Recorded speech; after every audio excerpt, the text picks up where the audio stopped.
Hello guys, welcome back to my channel. I hope every single person is doing great. As you all know, today is Tuesday and the time duration is around 10:30 a.m. in the morning, and right now I'm creating a session for you guys, and I'm creating a Q&A session because the thing is there are so many queries asked by the candidate regarding the polling process, what is happening in it, and so that's why I'm creating this session. And without wasting the time, we are starting the Q&A session where I'll answer each and every question asked by you. So the first query is, sir VFS global में appointment लेनी है work permit के लिए, so for that you can do one thing, wait for a while.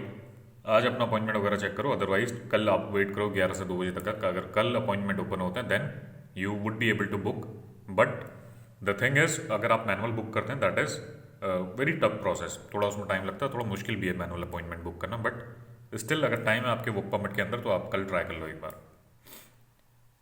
Sir आपके number दो। So right now the thing is I am not taking care of the entire process, तो मैं किसी का filing वगैरह का वर्क नहीं देख रहा हूँ। Apart from that I am just providing the information, और सारी इन्फॉर्मेशन आपकी वीडियो चैनल के थ्रू आ जाती है। Otherwise if you have any query regarding the process आप ईमेल में पूछ सकते हैं मेरे से, ईमेल आईडी डिस्क्रिप्शन पे मेंशन्ड है। YouTuber saying that Poland government stopped issuing work permit because of the lack of appointment. The thing is ऐसा तो हो नहीं सकता, मेरे को लगता है जो वर्क परमिट का जो आपका सिनेरियो है that is entirely different process, और अपॉइंटमेंट जो आपका है appointment is entirely different thing. ऐसा होता है जो वर्क परमिट है, वर्क परमिट जो मेजरली होता है आपका जो पोलैंड की गवर्नमेंट है, पोलैंड के अंदर में मैटर करता है, क्योंकि जो पोलैंड गवर्नमेंट है वो अपना जो रेशियो रहता है वर्क परमिट का वो इसमें कुछ लिमिटेड नहीं रहता, क्योंकि कितने भी वर्क परमिट वहाँ से निकलते हैं। और जैसे वर्क परमिट है, इंडिया अलग कंट्री है, बांग्लादेश अलग कंट्री है, इंडिया के अलावा there are so many other countries as well जहाँ पे लोग वर्क परमिट परचेज करते हैं। तो ये कंट्री पे डिपेंड करता है। जो वर्क परमिट है, वर्क परमिट तो खैर आपके पास आ जाएगा, उसके बाद का जो प्रोसेस है वो कंट्री टू कंट्री पे डिपेंड करता है।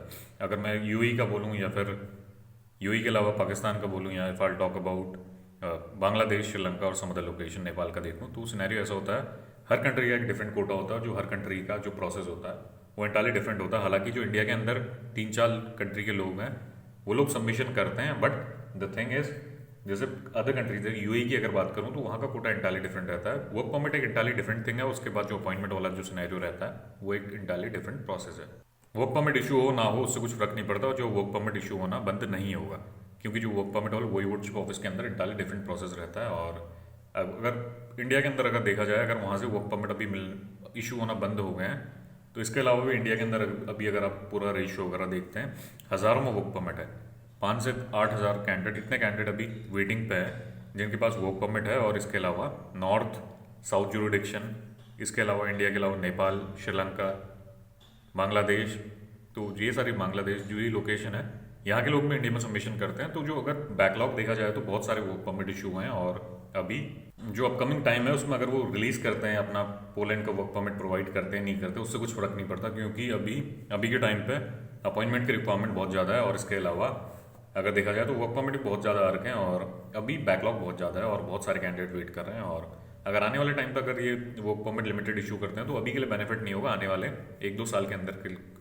के अंदर का अगर टाइम की बात करूँ तो तभी थोड़ा हेल्प हो सकती है। बट जैसे ही पूरा जो प्रोसेस है नॉर्मल होगा तो फिर वो दोबारा अपना वर्क परमिट इशू करना स्टार्ट कर देंगे। बट राइट नाउ अभी जो बैकलॉग है 1-2 साल के लिए, अभी इतने सारे कैंडिडेट हैं उनके वर्क परमिट पेंडिंग है, तो अपॉइंटमेंट वाला सिनेरियो आपका सेम ही रहेगा जितना अपॉइंटमेंट वो लोग रिलीज़ करते हैं। इसके अलावा बैकलॉग में बहुत सारे वर्क परमिट पड़े हैं, वो जो पुराने कैंडिडेट हैं वो लोग अपना प्रोसेस आगे बढ़ाएंगे। तो अभी अगर वहाँ की गवर्नमेंट इशू करना बंद भी करती है तो 1-1.5-2 साल तक का अभी कुछ इम्पैक्ट नहीं होगा पूरे प्रोसेस का।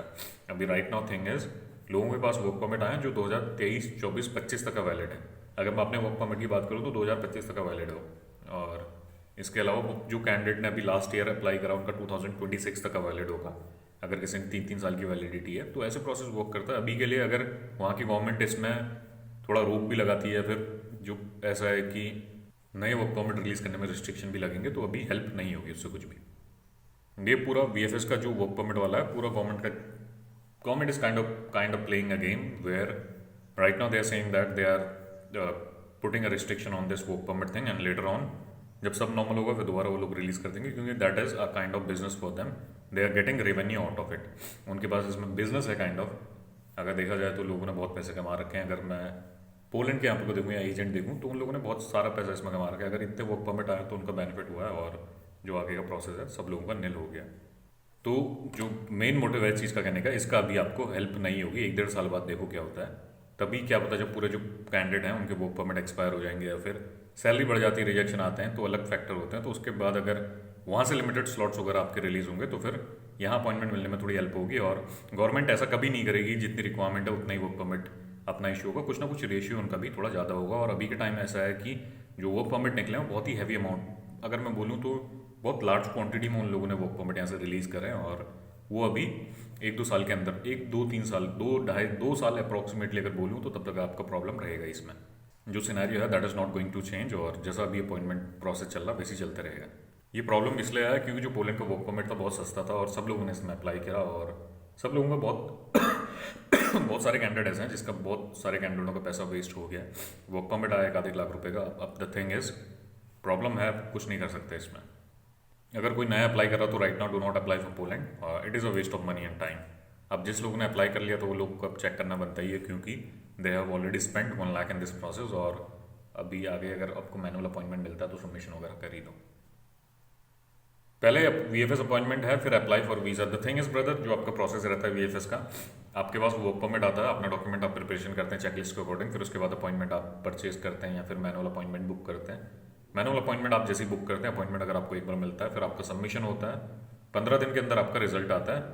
15 दिन के अंदर जो आपका इमिग्रेशन ऑफिसर है वो आपकी प्रोफाइल को इवेल्युएट करता है। अगर सारे डॉक्यूमेंट सही है, इंटेंशन सही लगता है तो आपको वीज़ा मिलेगा, अदरवाइज रिजेक्शन आने के हाई चांसेस हैं।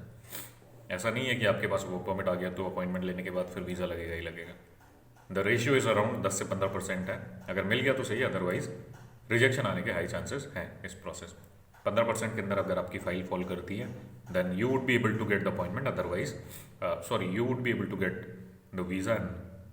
अगर नहीं आता तो फिर आपको रिफिल करना पड़ता है, उसमें मिल गया तो सही, अदरवाइज फिर आपका जो प्रोसेस है that would be a total waste of money and time. Sir please tell me about the south release date waiting for last 2 month. There is no fix time, कल चेक करो 11 से 2 बजे तक का, और अगर if you have time right now तो आज आप चेक कर सकते हैं। सर मुझे अपॉइंटमेंट मिली है 7/3/2024 की, मिल गया था सर। पीसीसी वैलिड है आपका 13/3/2024 तक का। मैंने पहले भी आंसर आपको प्रोवाइड करा, अगर आपका जो सबमिशन डेट है उससे पहले पीसीसी एक्सपायर होता है तो तभी आपका प्रॉब्लम रहता है। बट यहाँ पे सिनेरियो ऐसा है, आपका जो सबमिशन होने के अप्रॉक्सीमेटली अगर देखा जाए तो 6 दिन बाद आपका पीसीसी एक्सपायर हो रहा, तो मेरे को लगता नहीं इसमें कुछ प्रॉब्लम होगा। और इसके अलावा अभी आप कुछ कर भी नहीं सकते हो, क्योंकि ऐसा सिनेरियो है जो आपका पीसीसी है एक बार एक्सपायर होगा तो फिर ही आप नया अप्लाई कर सकते हो। 13 तारीख को आपका पीसीसी एक्सपायर हो रहा, देन 14 को आप एक नया पीसीसी अप्लाई कर सकते हो। बट थिंग इज आपको ऑलरेडी अपॉइंटमेंट मिल गया, और अपॉइंटमेंट मिलना अभी right now the thing is that is next to impossible, और अपॉइंटमेंट मिलना बहुत मुश्किल है, तो सबमिशन कर दो। As far as I know you won't face any short of issue in this process, और आपका सबमिशन हो जाएगा इसमें। ओटीपी नहीं आ रहे तो ओटीपी प्रॉब्लम है if you are not from India, और if you are from some other location then there can be possibility आपको प्रॉब्लम फेस हो रहा है। अगर इंडिया के अंदर से है तो आपको प्रॉब्लम नहीं आना चाहिए। अगर इंडिया के अंदर ओटीपी नहीं आ रहा तो आप एक new email ID, new password आप यूज़ करो, न्यू फ़ोन नंबर यूज़ करो, लॉगिन हो जाएगा and you would be able to log in. Hello sir, PCC और बैंक स्टेटमेंट बहुत मैंडेटरी है भाई। क्रोएशिया का वीएफएस, क्रोएशिया का आप चेक करते रहो, अगर स्लॉट्स मिलते हैं तो अपना बुकिंग वगैरह करो। और इसके अंदर इसके अलावा जो बहुत सारे प्रोसेस हैं बीएलएस में भी आउटसोर्स हो गए, और उसके लिए एक मैं डिफरेंट सेशन बनाऊंगा जिसमें आपको सारा अपॉइंटमेंट के रिगार्डिंग बीएलएस के अंदर आप कौन कौन सी कंट्री का अपना अपॉइंटमेंट बुक कर सकते हैं उसके रिगार्डिंग आपको इन्फॉर्मेशन वगैरह शेयर करूंगा। अगर देखो अभी वीएफएस के अंदर अभी प्रोसेस है, देयर कैन बी पॉसिबिलिटी अगर कहीं और आउटसोर्स होता है तो तभी थोड़ा हेल्प हो सकती है। But right now the thing is अगर वीएफएस के अंदर प्रोसेस रहा तो that would B entirely same for the rest for the upcoming years I can say, क्योंकि 1-2 साल के अंदर जो प्रोसेस है वो पूरा सेम है। अगर वीएफएस से हट के कहीं और जाता है, बीएलएस के बाद जाता है, तो देयर कैन बी पॉसिबिलिटी कुछ चेंजेस हो। बट राइट नाउ आपको पता है अपॉइंटमेंट का क्या सिनेरियो इसमें चल रहा है। Sir my name is Kamruddin, I am from India Bihar. मुझे national the employment visa stamping करवाना है एम्बेसी पे, पासपोर्ट पे। ऐसे नहीं होगा भाई, आपको पूरा प्रोसेस फॉलो करना पड़ता है। वर्क परमिट आ गया तो उसके बाद आपको क्या करना पड़ेगा, अपना अपॉइंटमेंट बुक करना पड़ेगा। अपॉइंटमेंट बुक करने के बाद जैसा मैंने आपको बताया डॉक्यूमेंट लेके आपको वहाँ पे जाना पड़ेगा, और फिर 15 दिन के अंदर आपका रिजल्ट आता है, फिर आपको पता चलता है आपका वीज़ा लगा या नहीं लगा। Sir I have book permit of Poland, can you book appointment for me please? It's possible, let me know if you time please sir. The thing is I am not booking appointment for any of the candidate right now, I don't have that much of time, और manual appointment अभी release हो भी नहीं रहे, और कल देखो अगर मिल जाता है तो आप खुद इसमें करो, बिकॉज द थिंग इज अभी मेरे पास टाइम नहीं है, और इसमें अगर मैनुअल देखा जाए तो बहुत इम्पॉसिबल प्रोसेस है और तो टाइम कंज्यूमिंग प्रोसेस है, और मेरे पास उतना टाइम अभी है नहीं। Great info bro, just want no पहले अपॉइंटमेंट के लिए अप्लाई करना है वीज़ा एप्लीकेशन। पहले अपॉइंटमेंट के लिए अप्लाई करना पड़ेगा भाई वीज़ा एप्लीकेशन, आपका पूरा प्रोसेस रहता है, आपको इस पूरे प्रोसेस में कंफ्यूज नहीं होना है। जैसे मैंने आपको पहले पूरा एक्सप्लेन करा कैसे प्रोसेस वर्क करता है, और मैंने एक दो लोगों को सेम आंसर पूछा और मैंने इसका आंसर प्रोवाइड कराया पहले। Missing your video, the thing is बीच में टाइम नहीं हो रहा था, तो I thought of making the session once again, or right now I have time, that's why I'm creating a session for you guys regarding the Poland. Sir, I have been trying to for Poland National Visa South Center for 5 months. Can anyone tell me trustable agent number? Does anyone got appointment with the help of agent? Please help me. The thing is, I do not deal with paid appointment, neither I promote the paid appointment, so I won't be able to help you in this. Bro, what about Croatia appointment is really that easily available? If I'll talk about as per the Poland process, अगर Poland और Croatia का देखो तो Croatia का थोड़ा easy है as compare to Poland. I miss my appointment now. What should I need to do? Because they aren't reschedule my appointment. Will they refund if I cancel and will apply again? Brother, the thing is, if you have missed your appointment, that means आपका वहाँ पे no show लग गया है, and जो पैसे हैं you won't get any refund back from them, और वहाँ पे आपका नो शो भी लग गया और कुछ आप कैंसिल भी नहीं कर सकते हो।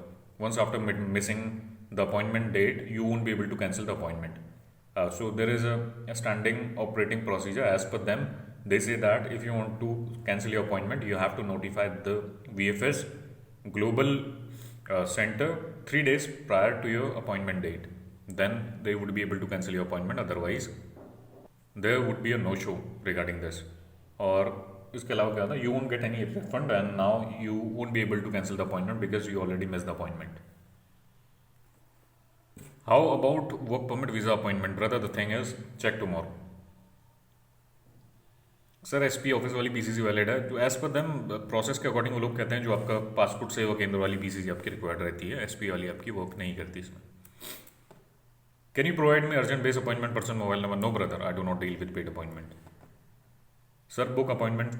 Sir, please, sir, book appointment. Sir, I'm waiting for 8 months. When open, please tell me. If you're looking for study visa, check the appointment from Monday to Friday. Or if you're looking for the work visa appointment, then check on Wednesday from 11 a.m. till 2 p.m. Bro, please share me your email ID. So it is there on the description. You can get the information from there.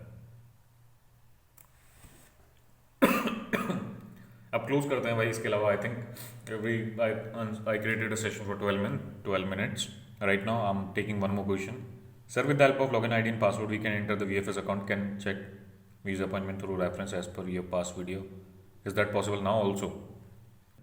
The thing is, brother, right now they have changed the entire interface. The thing is, if you're booking the appointment, you can check the appointment info on that particular account.